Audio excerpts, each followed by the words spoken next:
घर में पैदा हुआ था। मेरे पापा मेरे पैदा होने से पहले बहुत ज्यादा खुश थे, यहाँ तक कि उन्होंने देखभाल के लिए अमेरिका से नर्स बुलाई थी। लेकिन जैसे ही मैं पैदा हुआ, मेरे पापा जो हमेशा हंसते रहते थे, मुझे देखते से ही वो गुस्सा हो गए, क्योंकि मेरी जो आंखें थी उनसे मैच नहीं हो रही थी। उनको लगा था कि मेरी भी आंखें उनकी तरह सुंदर सुंदर होगी, लेकिन पता नहीं क्या केमिकल लोचा हुआ और मैं बदसूरत पैदा हो गया। मुझे देखकर मेरा बाप गुस्सा हो गया और नर्स को बोला कि उसको कचरे के डब्बे में फेंक दो। अरे नर्स, ये क्या पैदा हो गया? अच्छी, इसको जल्दी से मेरी आंखों के सामने से ले जाओ। मैं इसकी शक्ल 1 मिनट के लिए भी बर्दाश्त नहीं कर सकता। उसके बाद कैरी मुझे कचरे के डब्बे में फेंक दिया गया और मेरे साथ बहुत बुरा हुआ और एकदम से मेरी पूरी की पूरी जिंदगी बदल गई। कैरी मुझे मेरे बाप ने तो निकाल दिया था, इसलिए मैं उस रात पहुंच गया कब्रिस्तान, क्योंकि बहुत तेज बारिश हो रही थी और कब्रिस्तान में एक छत थी जिसके अंदर मैंने सोचा कि मैं रात बिताऊंगा। लेकिन मुझे बहुत डर लग रहा था क्योंकि आसपास बहुत सारी कब्रें थी।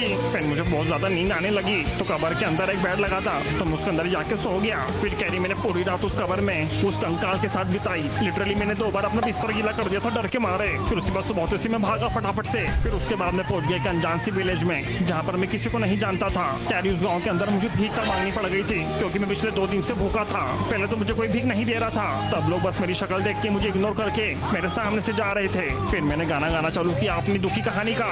घर जला है मेरा, क्या बिगड़ा तेरा, मुझे तो मेरे बाप ने छोड़ दिया।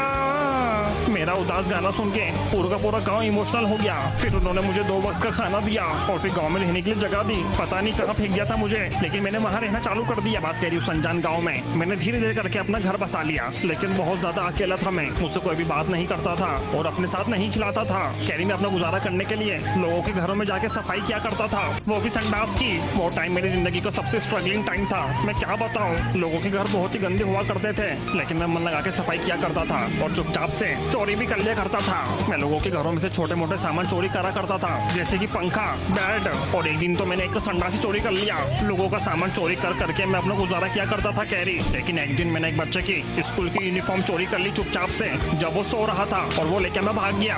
और उस दिन मैंने डिसाइड किया कि वो यूनिफॉर्म पहनकर दूरबीन स्कूल जाएगा और बनेगा बड़ा IAS ऑफिसर, ताकि मुझे घर घर चोरी ना करना पड़े और मैं अपनी जिंदगी सेट कर लूं। कैरी, ये कहानी मेरी स्कूल की पहले दिन की। जब मैं बस से पहुंच जाता हूँ स्कूल कैसे न कैसे करके, मुझे लगा था कि स्कूल जाने के बाद मैं बहुत बड़ा आदमी बन जाऊंगा। मैंने ठान लिया था कि मैं मन लगा के पढ़ाई करूंगा। लेकिन पहले दिन मेरी पिटाई कर दी गई। स्कूल की पुलिस ने मुझे बहुत मारा क्योंकि उनको मेरी शक्ल पसंद नहीं आई। और फिर मेरी धुलाई करने के बाद मेरी किताबें संडास के अंदर फेंक दी, यहाँ तक कि मेरा स्कूल बैग भी फेंक दिया। लेकिन उसके बाद मैं जैसे ही क्लास के अंदर पहुँचता हूँ, टीचर मेरे पे गुस्सा हो जाती है। कहाँ थे तुम और तुम्हारे में से बदबू क्यों आ रही है? मैं उनको बताता हूँ कि पुलिस ने मुझे मारा और मेरी किताबें संडास में फेंक दी, पर वो टीचर पता नहीं क्यों मेरे पे यकीन नहीं करती और मुझे मार मार के भगा देती है। मैं चुपचाप से क्लास छोड़ के चले जाता हूँ और मैं खुद को कोसता हूँ कि मैंने पैदा होकर गलती क्यों कर दी। लेकिन तभी मुझे आवाज आती है कि बचाओ बचाओ। तभी मैं देखता हूँ कि एक लड़की क्लासरूम के अंदर बंद हो चुकी है। मैं उसकी हेल्प करता हूँ और उसको बाहर निकाल लेता हूँ। Thank you. तुम कौन हो? मैं उसकी आंखों में देखता हूँ और मैं दीवाना हो जाता हूँ पहली बार में ही। और वो लड़की भी मुझसे इंप्रेस हो जाती है क्योंकि मैं उसकी मदद करता हूँ। फिर उसके बाद कैरी मैं वो लड़की के साथ टाइम स्पेंड करने लग जाता हूँ। उस टाइम मुझे लग रहा था कि मेरी जिंदगी में सब कुछ धीरे धीरे अच्छा होने लगा है। लेकिन तभी उधर टीचर टपक पड़ती है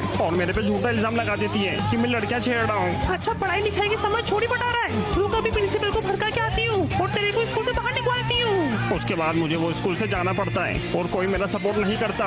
मुझे बेदर्दी से स्कूल से निकाल दिया जाता है और साथ में स्कूल से बैन भी कर दिया जाता है। इतना सब कुछ होने के बाद मैं समझ जाता हूँ कि माइनक्राफ्ट वर्ल्ड के अंदर मेरे लिए अब कोई जगह नहीं है। फिर मैं अपनी जिंदगी का सबसे टफ डिसीजन लेता हूँ और माइनक्राफ्ट की सबसे ऊंची बिल्डिंग से मैं छलांग मार देता हूँ। जैसे ही मैं कूदा, मेरी स्पीड स्लो हो गई। पता नहीं क्या हुआ, मैं एकदम धीरे धीरे गिरने लगा नीचे और पेड़ पे जाके लैंड हो गया।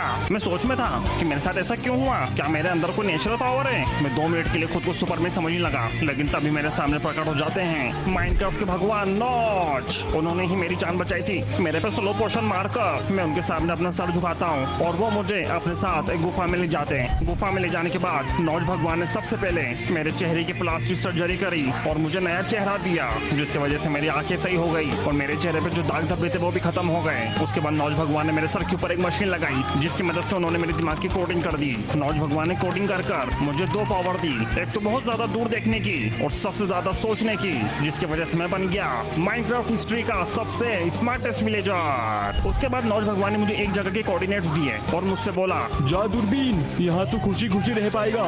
जाके इस बंदे से मिल, तेरी जिंदगी बदल देगा ये। और कभी भी मुसीबत में हो तो मुझे याद करना। मैंने वो नौज भगवान की बात सुनी और उनकी बात सुन के मैं चले गया उनके दिए हुए वो कोऑर्डिनेट्स पर। कोऑर्डिनेट पे मुझे मिला एक ऐसा बंदा जो मेरा बेस्ट फ्रेंड बन गया।